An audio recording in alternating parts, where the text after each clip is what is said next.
Conradin was 10 years old, and the doctor had pronounced his professional opinion that the boy would not live another 5 years.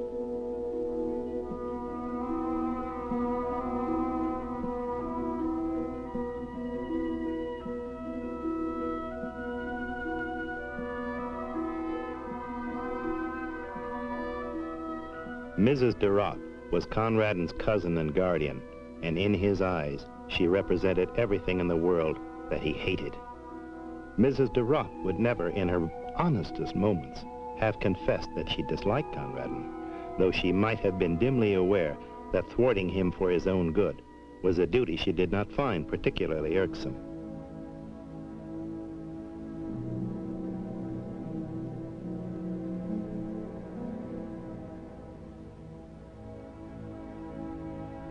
Frankly, I don't think Conradin will live another 5 years. I understand perfectly, Doctor, and you may be assured as the child's guardian that I shall see that Conradin does nothing that is not beneficial to his health.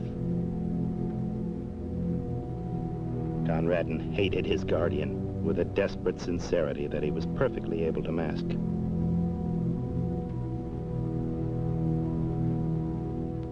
Come.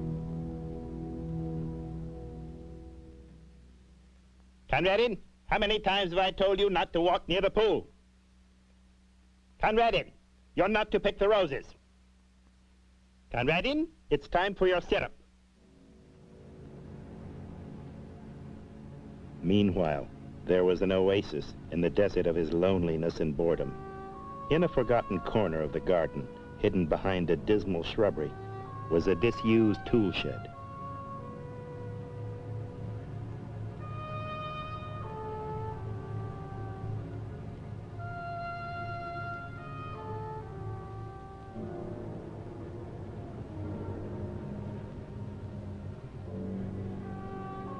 There, Conradin found a haven and a cathedral, and he peopled it with ghosts and phantoms from his books and dreams. In the musty silence of the tool shed, he worshipped with mystic and elaborate ceremonial before a wooden hutch where dwelt Sredni Vashtar. Sredni Vashtar, the great ferret.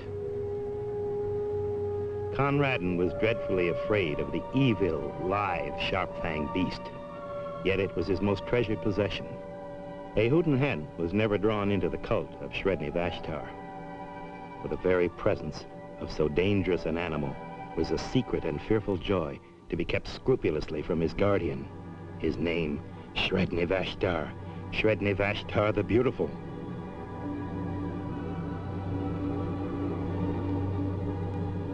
Regularly, Conradin strewed nutmeg and scarlet berries before his idol. These festivals were regular occurrences.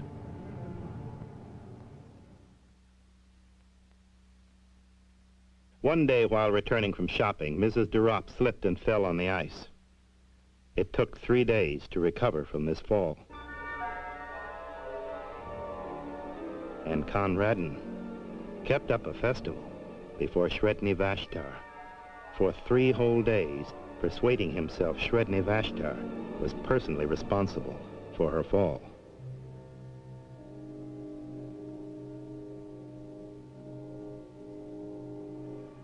What on earth do you suppose that child does in that old tool shed, Matilda?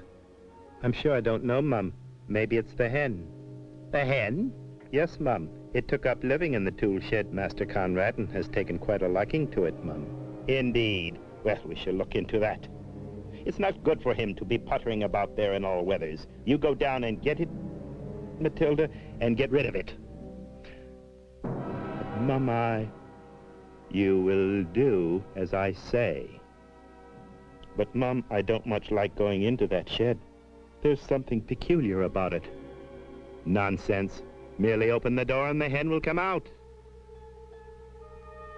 Yes, Mum. Oh, and Matilda, in case Master Conradin's a bit upset, we'd better have toast for tea. He's particularly fond of toast.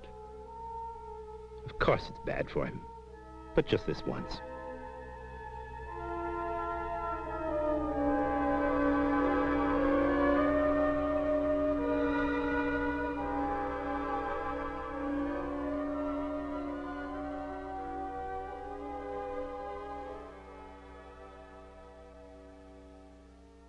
It isn't good for you, Conradin, to brood about in that old tool shed. So I had Matilda go down to the shed. I got rid of the hen. You what? I got rid of the hen. Matilda caught it this morning and sold it to the butcher. Oh. Well, aren't you going to say something? What is there to say? And you're not eating your toast? No. I thought you were particularly fond of toast. I like it sometimes.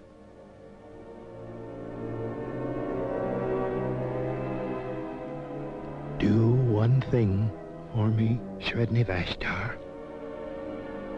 That one thing was not specified, but the ferret was a god, so he must know.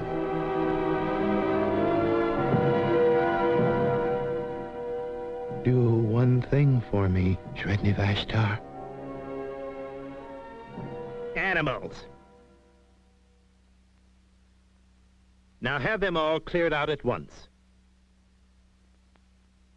No, on the contrary, I shall do it myself. Then I shall be quite certain that it is done.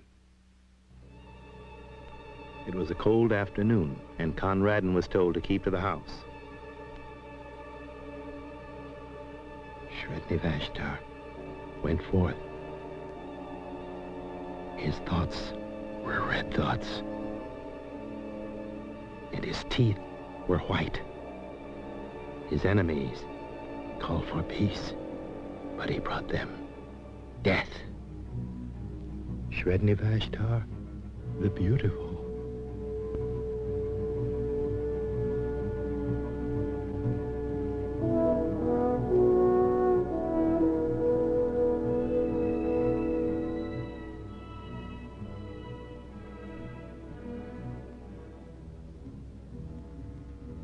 Sredni Vashtar went forth.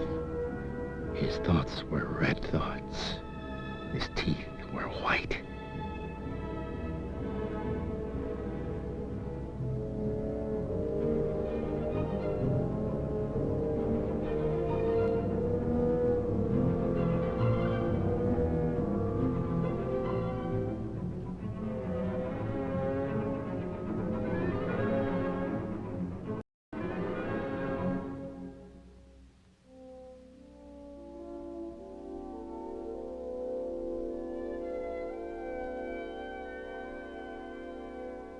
Tea is nearly ready.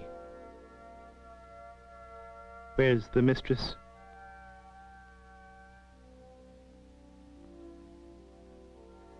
She went down to the shed some time ago. I shall call her. And while the maid went to summon her mistress to tea, Conradin took the plate of toast to the table and fetched himself a piece of the toast and buttered it with much butter. He slowly began to eat it.